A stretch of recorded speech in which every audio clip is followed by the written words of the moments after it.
un moment donné, il faut qu'on arrête, il faut qu'on sorte des faux raisonnements, d'accord? Le Seigneur ne t'enverra jamais quelqu'un avec qui tu devras pécher, ok? Le Seigneur ne t'enverra jamais quelqu'un avec qui tu devras pécher. Parce que, comme je disais plus haut, la parole du Seigneur ne se contredit pas. Si dans une partie de sa parole, le Seigneur nous dit « Ne vous mettez pas avec des inconvertis sous un joug étranger, avec des incroyants, avec des personnes qui ne sont pas enfants de Dieu sous un joug étranger. » De l'autre côté, le Seigneur ne va pas te dire « Non, c'est bon, tu peux aller te mettre avec cette personne, mais tu pourras prier pour cette personne. » Bonjour et bienvenue sur ma chaîne Sandra Life. Je m'appelle Sandra et je suis de retour aujourd'hui avec une vidéo que je pense que beaucoup d'entre vous avaient attendue.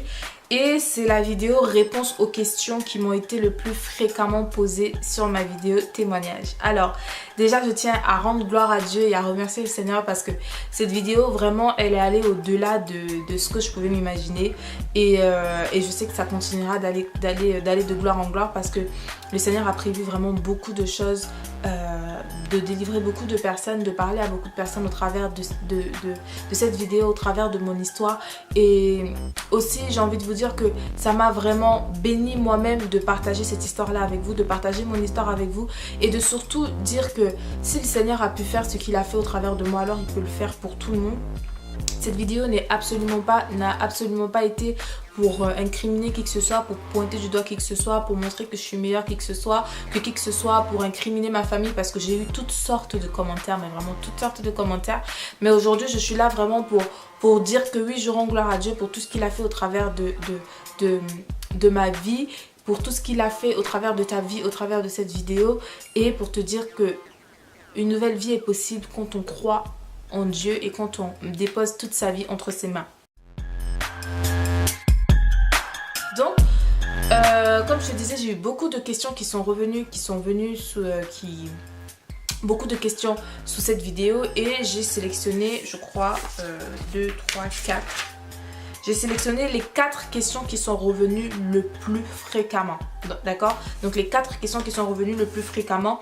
Et je vais y répondre avec des versets bibliques à l'appui. Donc comme je te dis toujours, je m'appuie toujours sur la Bible. Mais avant de commencer la vidéo, je tiens à faire une rapide mise au point parce que je sais que c'est toujours important de faire comprendre les choses et de remettre les choses à leur place. D'accord?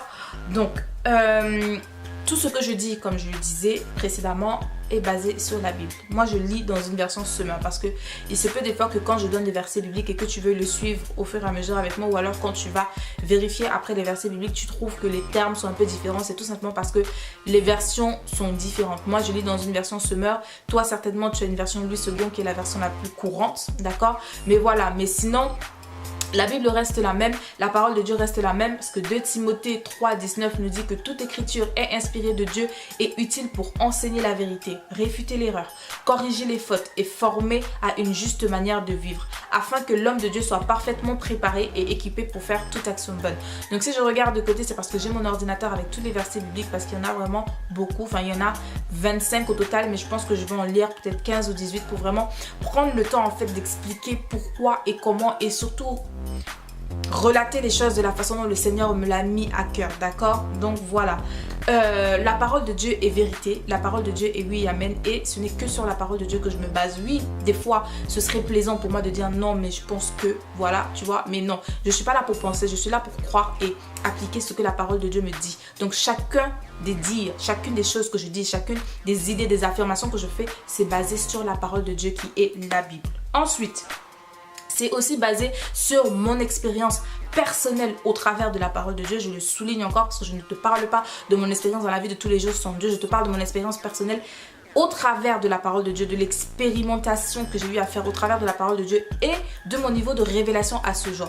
Donc comme je le dis toujours, si il y a quelque chose que je dis qui ne correspond pas à ta façon de voir les choses ou qui ne correspond pas à la révélation que le Seigneur t'a fait, s'il te plaît, porte-le en prière ou alors, comme on dirait en anglais, bear with me, parce que au point où j'en suis, ce dont je parle, c'est au niveau de la révélation que j'ai aujourd'hui. S'il faut, demain, j'aurai une plus grande révélation.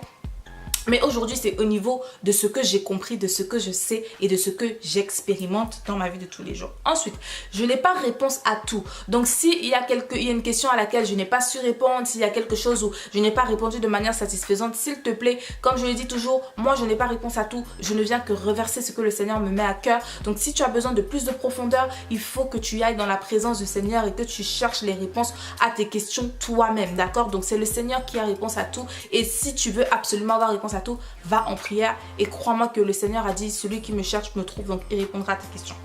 Ensuite, si tu trouves des incohérences dans la Bible, parce que ça aussi c'est quelque chose qui est revenu très souvent par rapport à une question en particulier, mais c'est juste waouh, je tiens à préciser ceci, à enlever un doute ou alors je ne sais pas. Il n'y a pas d'incohérence dans la Bible. Quand tu lis la Bible, si tu trouves une incohérence, c'est toi qui as un problème. Ou alors c'est toi qui n'as pas compris. Mais il n'y a pas d'incohérence dans la Bible parce que la Bible, c'est la parole de Dieu. Et Jésus est la parole faite chair. Et Jésus est Dieu. Et Dieu est parfait. Donc Dieu n'a fait aucune erreur. Il n'y a pas de verset biblique qui contredit un autre verset biblique parce que je vous vois déjà arriver. Vous qui allez venir me dire, ah mais non, il y a tel verset qui dit ci, il y avait tel verset qui dit ça. C'est pas la même chose. Non.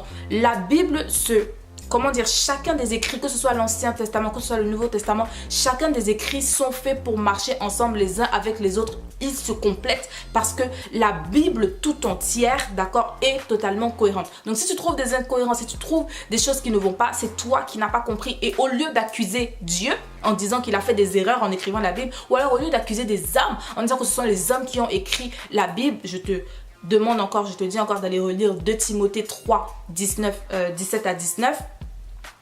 Voilà, il n'y a pas d'incohérence dans la Bible, donc voilà. Et pour terminer, je pense que ça c'est quelque chose qu'il faut que je dise clairement. Si tu ne crois pas du tout en la Bible, si tu ne crois pas en la parole de Dieu, si tu ne crois pas en Paul, si tu ne crois pas en Pierre, Jacques, Jean, peu importe, c'est même pas la peine de continuer à regarder cette vidéo. Ce n'est même pas la peine de te torturer, de prendre ton temps à regarder toute la vidéo parce que je pense que la vidéo sera assez longue quand même. Ce n'est pas la peine de prendre ton temps pour regarder cette vidéo si tu ne crois pas en la parole de Dieu parce que comme je te l'ai dit, je me base uniquement sur la Bible. Ok, je me base uniquement sur la Bible.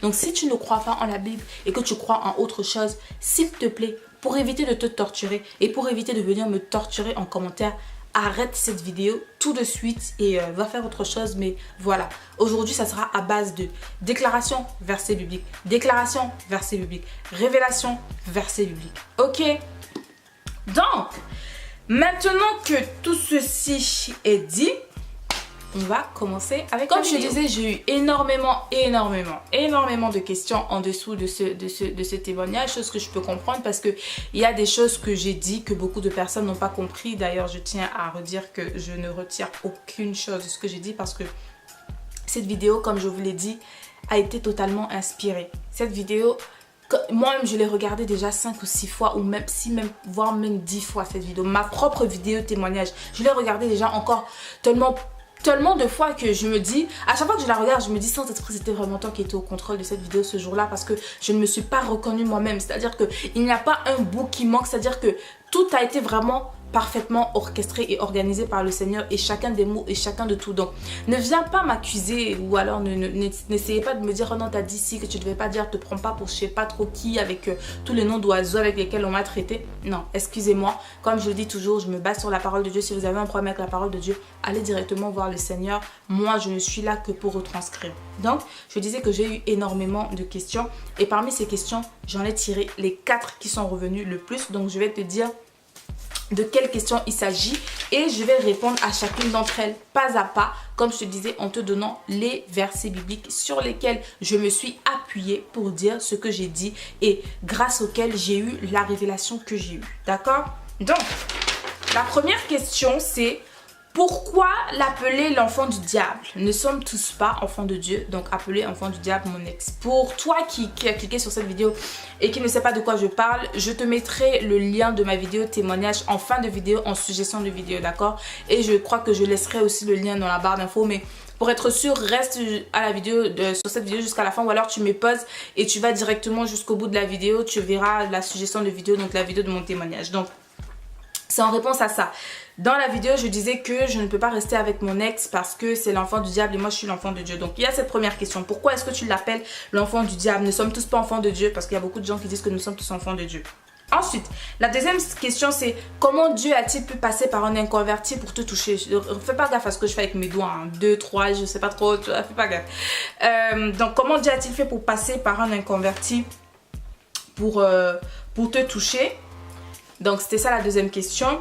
La troisième question, c'est pourquoi ne pas rester avec lui et le convertir, car l'amour surpasse tout et Dieu ne veut pas séparer les gens. Donc il y a beaucoup de personnes qui m'ont dit qu'il ne fallait pas que je quitte mon ex par rapport à tout ce qu'il a fait pour moi, etc. etc. Et puis s'il m'aimait comme, je l'ai dit, 1 Corinthiens 13, alors pourquoi l'avoir quitté? J'aurais dû rester avec lui et le convertir comme la parole de Dieu nous dit.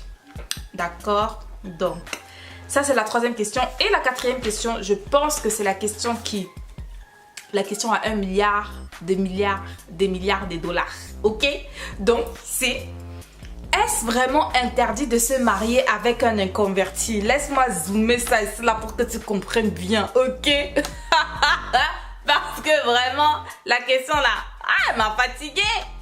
Donc, est-ce vraiment interdit de se marier avec un non-chrétien? Je précise bien, d'accord? Avec un non-chrétien. Il y en a qui ont utilisé un converti, il y en a qui ont utilisé un croyant, il y en a qui ont utilisé tellement de choses. Mais moi, quand je préparais cette vidéo, j'ai eu à cœur de préciser non-chrétien. Ok? Donc, voilà les 4 questions auxquelles je vais répondre tout le long de cette vidéo. Donc, je suis déjà à 10 minutes alors que je n'ai même pas encore commencé, comme je te disais. La vidéo va être vraiment longue, je ne sais pas combien de temps ça va durer, peut-être 30 ou 40 minutes, je n'en sais rien. Mais vraiment, je t'invite à t'asseoir comme il faut, d'accord, pour cette vidéo. Non, moi-même en préparant cette vidéo, vraiment, j'étais vraiment remuée. Donc, je pense que je vais dire des choses dans cette vidéo qui ne vont pas plaire du tout, à part à ceux qui ont déjà eu la révélation, à ceux qui sont véritablement enfants de Dieu et qui ont vraiment à cœur de faire la volonté de Dieu. Hein, d'accord? Donc ça fera plaisir à mes frères et sœurs qui sont déjà enfants de Dieu. Mais je pense que pour 90% des personnes qui verront cette vidéo, elle ne plaira pas forcément. Mais comme je le dis toujours, je ne suis pas là pour plaire, je suis là pour faire la volonté de mon Père. Et si je cherchais à plaire aux hommes, est-ce que je ferais encore la volonté de Dieu? Je ne serais plus servante du Seigneur, je ne serais plus enfant de Dieu, je ne serais plus épouse de Christ si je cherchais à plaire au monde, si je cherchais à plaire aux hommes. Donc, je ne suis pas là pour plaire à qui que ce soit. D'accord? Je suis là pour faire ce que le Seigneur me demande de faire, pour dire les choses de la façon dont il veut que je le dise. Et puis, c'est tout. Seront libérés ceux qui voudront laisser le Saint-Esprit prendre place en eux. Et pour les autres, bah écoutez, chacun rendra compte devant le Seigneur. Donc, on va tout de suite commencer avec la première question. Pourquoi l'appeler enfant du diable? Ne sommes tous pas enfants de Dieu?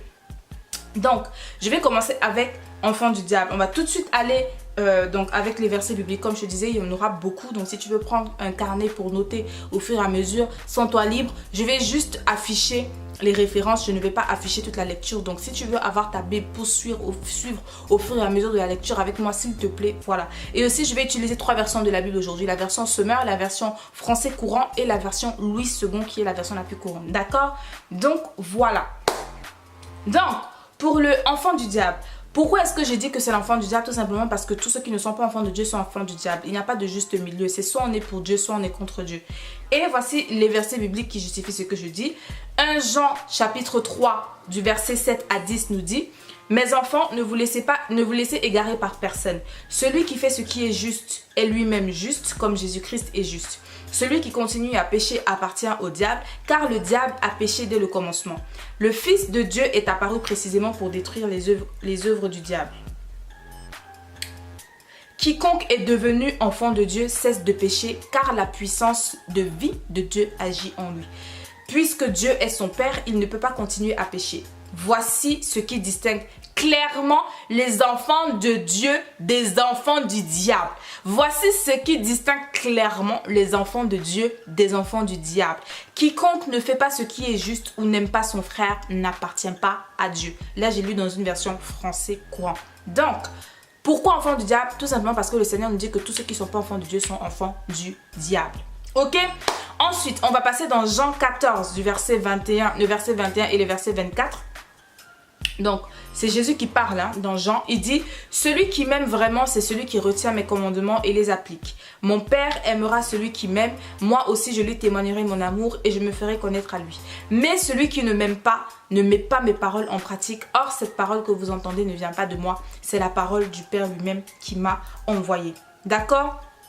1 Jean 4,8 nous dit, celui qui n'aime pas n'a pas connu Dieu. D'accord? Et Jean 8,44 nous dit, vous avez pour père le diable et vous voulez faire ce qu'il désire. Donc, ça veut dire que le Seigneur nous dit clairement que les gens qui ne font pas sa volonté, les gens qui ne lui appartiennent pas, les gens qui ne vivent pas selon sa parole, les gens qui ne gardent pas ses commandements, les gens qui ne l'aiment pas, et aimer Dieu c'est garder ses commandements, parce qu'on ne peut pas dire aimer Dieu et ne pas faire sa volonté, on ne peut pas dire aimer Dieu et ne pas garder ses commandements, les gens qui n'ont pas fait de Jésus-Christ leur Seigneur et Sauveur personnel, les gens qui n'ont pas pour Dieu et unique Dieu, Jésus-Christ qui est le chemin, la vérité et la vie, Jean 14, 16, ne sont pas enfants de Dieu mais enfants du diable. Voilà pourquoi j'ai dit enfants du diable.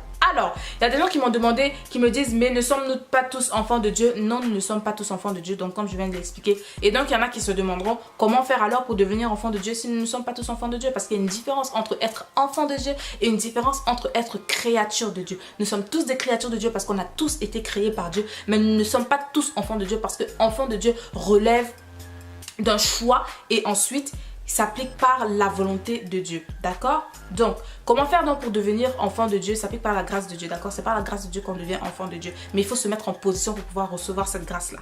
Comment donc faire pour devenir enfant de Dieu?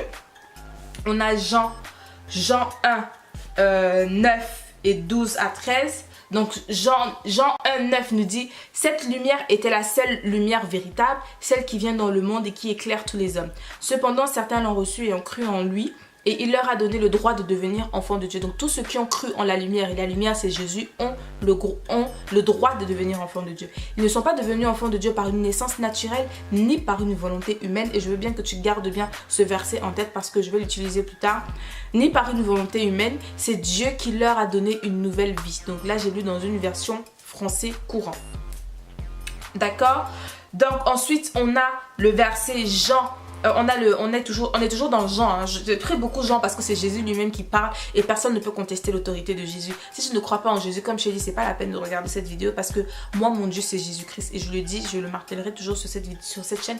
Mon Dieu, c'est Jésus-Christ. C'est lui qui est le maître, c'est lui qui est mon Seigneur, c'est lui qui est mon Sauveur, c'est lui qui est mon roi. C'est à lui que j'appartiens. C'est lui qui m'a racheté. Donc, c'est son nom que je proclamerai tout haut sur cette chaîne. D'accord? Donc, Jésus-Christ est le seul et unique Dieu, le vrai Dieu. Ce n'est pas un prophète. J'en ai rien à faire de ce que vos livres ou je ne sais trop quoi dit. Jésus-Christ est le seul et unique Dieu. Jésus-Christ seul est le chemin, la vérité et la vie. Jésus-Christ seul est la seule personne comprise et Jésus-Christ seul est la seule personne qui nous donne la possibilité de devenir enfant de Dieu. D'accord? Donc, Jean 3, 1, Jean chapitre 3 du verset 1 à 6. Tu vas lire le verset 1 à 3 chez toi parce que je vais m'attarder, je crois que je vais m'attarder au verset je vais m'attarder sur le verset 3 à 6. Jésus lui répondit, oui, je te le déclare, c'est la vérité. Donc c'est Nicodème qui est venu demander à Dieu comment faire pour devenir enfant de Dieu. Il dit, Jésus lui répondit, oui, je te le déclare, c'est la vérité. Personne ne peut voir le royaume de Dieu s'il ne naît de nouveau. Personne ne peut voir le royaume de Dieu s'il ne naît de nouveau.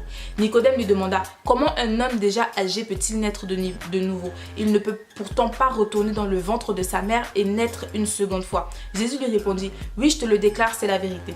Personne ne peut entrer dans le royaume de Dieu s'il ne naît d'eau et d'esprit, donc le baptême par immersion. Et pourquoi baptême par immersion et non baptême par aspersion qu'on nous fait quand nous sommes dans la religion? Le baptême par aspersion n'est pas le véritable baptême, ce n'est qu'une tradition, tout simplement parce qu'en tant que chrétien, on veut faire les choses comme Jésus les a faites. Et Jésus, quand on voit, il s'est fait baptiser par immersion. Alors nous aussi, pour recevoir ce véritable baptême d'eau et d'esprit dont il parle, il faut se faire baptiser par immersion. D'accord? Donc il dit, ce qui naît des parents humains est humain et ce qui naît de l'esprit de Dieu est esprit de Dieu. Donc là, j'ai lu dans une version français courant. Ensuite, on va plus loin dans le verset 16. Jésus nous dit, car Dieu a tant aimé le monde qu'il a donné son Fils unique afin que quiconque afin que quiconque croit en lui, voilà, ne périsse point, mais qu'il ait la vie éternelle. Donc, pour devenir enfant de Dieu, il faut absolument accepter le Seigneur Jésus-Christ comme Seigneur et Sauveur dans sa vie et se faire baptiser d'eau et d'esprit. D'eau et d'esprit. Et quand on se fait baptiser d'eau, on reçoit tout de suite le Saint-Esprit. Ce qu'on voit dans Actes 2, 37 à 38. Donc là, c'était pendant la Pentecôte, après que le Seigneur soit retourné, le Seigneur Jésus soit retourné à la droite de son Père. Les apôtres se sont retrouvés donc pour prier et le Saint-Esprit est tombé sur chacun d'entre eux. Il y avait des hommes religieux qui étaient autour et qui voyaient ce qui se passait et qui sont venus voir Pierre pour demander à Pierre qu'est-ce qui se passe. Pierre le leur a expliqué et il leur a demandé et ensuite il leur dit, donc on le voit au verset 37, les auditeurs furent profondément bouleversés par ces paroles, donc par les paroles que Pierre leur a dit en leur expliquant que c'est Dieu qui travaille, etc. Et ils demandèrent à Pierre et aux apôtres, frères, que devons-nous faire? Pierre leur répondit, répentez-vous ou encore, certaines versions disent changer de comportement et que chacun de vous se fasse baptiser au nom de Jésus-Christ, se fasse baptiser au nom de Jésus-Christ pour que vos péchés vous soient pardonnés et vous recevrez alors le don de Dieu, le Saint-Esprit. Donc là, j'ai lu dans une version français courant. Donc, pour devenir enfant de Dieu, il faut non seulement croire véritablement, profondément et sincèrement en Jésus-Christ, Seigneur et Sauveur personnel de nos vies, se faire baptiser et une fois baptisé, on recevra le Saint-Esprit qui, lui, viendra nous enseigner toutes choses que le Seigneur, nous rappeler, nous enseigner toutes choses par rapport à Dieu et à comment devenir enfant de Dieu tout simplement. Donc, celui qui n'a pas Jésus-Christ dans sa vie, celui qui n'a pas fait de Jésus-Christ le Seigneur et Sauveur personnel de sa vie, n'est pas enfant de Dieu, mais enfant du diable. Parce qu'il n'y a que deux camps, il n'y a pas de juste milieu. Après, maintenant, je sais qu'il y a des gens qui vont venir me dire, mais moi, je pense que tu es libre de penser comme tu veux penser. Moi, je crois en la Bible et je me base uniquement sur ce que la Bible dit. La Bible dit, la Bible qui a été inspirée par Dieu, parce que vous tous là qui allez venir me dire que la Bible a été inspirée par les hommes, c'est votre choix. Vous êtes libre de croire ce que vous voulez, vous êtes libre de penser ce que vous voulez. Moi, ce que je sais et ce que j'expérimente dans ma vie tous les jours, qui est la parole de Dieu, c'est que la parole de Dieu vient de Dieu lui-même parce que je l'expérimente et que sans Jésus-Christ dans sa vie, nous ne sommes pas enfants de Dieu. D'accord? Donc, on va passer à la deuxième question qui était donc, comment le Seigneur a-t-il pu passer par un inconverti pour te toucher? J'ai juste envie de te dire que le Seigneur est Dieu, Dieu est Dieu, Dieu est le créateur de toutes choses. Il a dit, si vous ne voulez pas me louer, je susciterai des pierres pour me louer. Donc le Seigneur passe par ce qu'il veut, par comme il veut, par qui il veut. On va voir ça aussi avec l'histoire de l'ânesse de Balaam. Donc que tu pourras retrouver dans Nombre 22. Je ne vais pas lire ces versets-là parce que là ça va faire un peu long. Donc que tu pourras retrouver dans Nombre 22. Dieu est passé par l'ânesse. L'ânesse, pour ceux qui ne connaissent pas, c'est la femelle de l'âne. D'accord? Donc l'âne c'est un animal. Ok?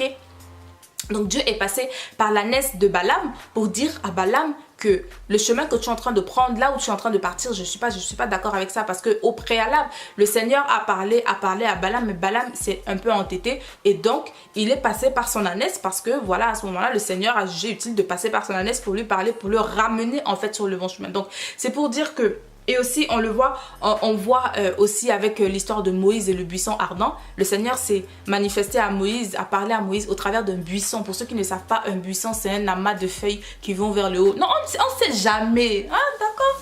On ne sait jamais qui passe par là, d'accord? Donc, on doit prendre le temps d'expliquer bien comme il faut. Ok? Ok. Donc, le Seigneur a parlé à Moïse au travers d'un buisson, d'accord? Donc, des feuilles. Le Seigneur a parlé à Moïse, a parlé à un homme au travers de feuilles. Et on le voit aussi, Rahab la prostituée. Et je pense même que c'est l'histoire la plus frappante parce que j'ai envie de te dire, parce qu'il y a des gens qui vont dire non, le Seigneur ne passe que par des personnes qui lui sont agréables, le Seigneur ne passe que par ses enfants, le Seigneur ne passe que par des personnes qui sont bien pour pouvoir parler. Le Seigneur est passé par Rahab la prostituée pour pouvoir sauver les deux espions qui avaient été envoyés à Canaan par par Josué parce que il voulait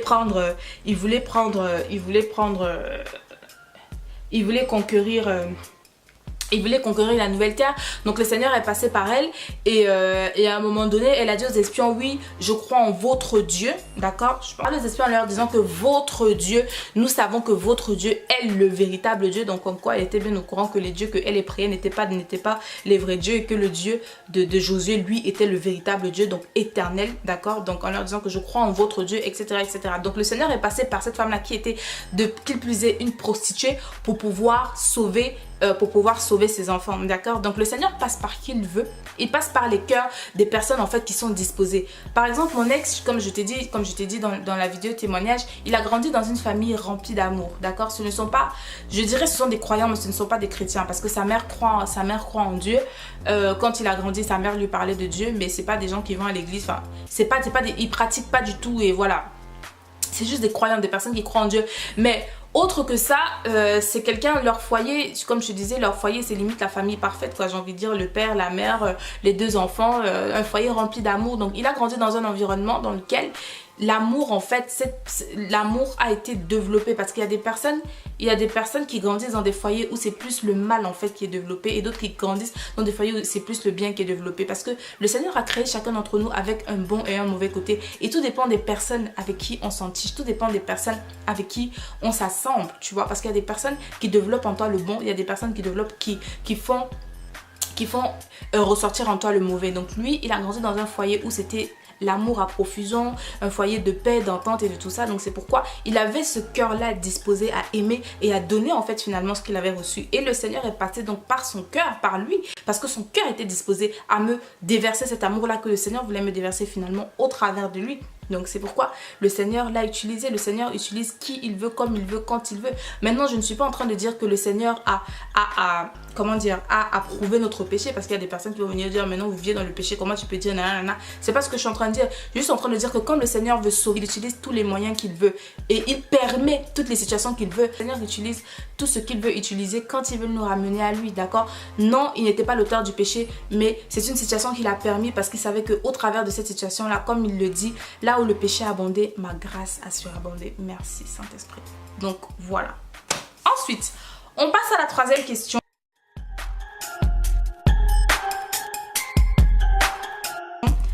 Pourquoi ne pas rester donc avec lui et le convertir? Parce que l'amour surpasse tout et Dieu ne veut pas séparer les gens. Ça aussi, c'est une question qui est revenue, mais tellement.